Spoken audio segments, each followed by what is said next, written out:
চিকিৎসার জন্য খোঁজ খবর নিয়েছিল। আমরা যে হসপিটালে গেছি এরা গিয়েছিল, টাকা পয়সাও দিচ্ছে, ওষুধপাতিও দিচ্ছে, সব দিক থেকে সহযোগিতা পাচ্ছি। আল্লাহ তাকে রাখে নেই, সে চলে গেছে। সবাই ওর জন্য দোয়া করে। শেষ করি।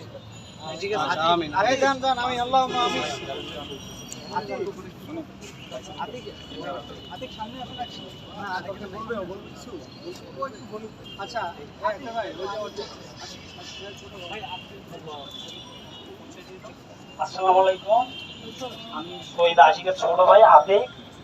আমরা দুই ভাই ছোট আন্দোলনে যে 4 তারিখ এক দফা দাবি নিয়ে আমরা মাঠে নামছি। আমরা দুই ভাই মনে করেন সর্বোচ্চ দিয়ে ছাত্ররা আমাদের পাশে দাঁড়াইছি। আন্দোলনে গেছিলাম 3বার, যখন পুলিশের মনে করে টিয়ার সেলের ধোয়া খাই, 4র্থবার সামনে দাঁড়াই তখনই আমাদের সামনে একটা কথা আমার মাথায় আসে যে যদি তুমি পিছিয়ে দাঁড়াও তবে তুমি শেষ, যদি তুমি সামনে আগাও তবেই তুমি বাংলাদেশ।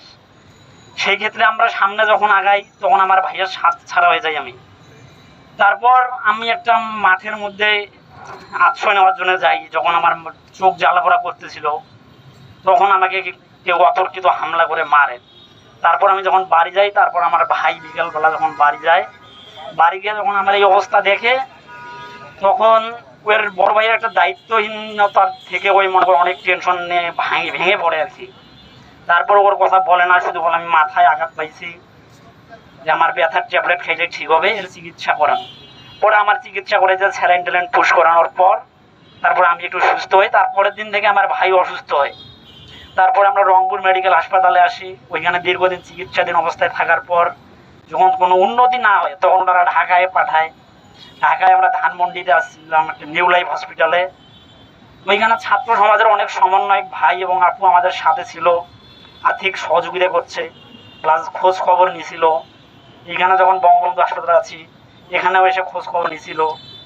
সব মিলে আর সন্তুষ্টজনক আমরা, যেমন আমার ভাই নাই আর পৃথিবীতে, আল্লাহ হয়তো তার হায়াত এই পর্যন্ত রাখছিল। এখন আপনারা সবাই দোয়া করবেন আমার ভাইয়ের জন্য, আমার ভাই যেন জান্নাতের উচ্চ মাকাম পায়। আমার জন্য একটু দোয়া করবেন, আমি এখনো অনেকটা অসুস্থ, আমার জন্য একটু দোয়া করবেন।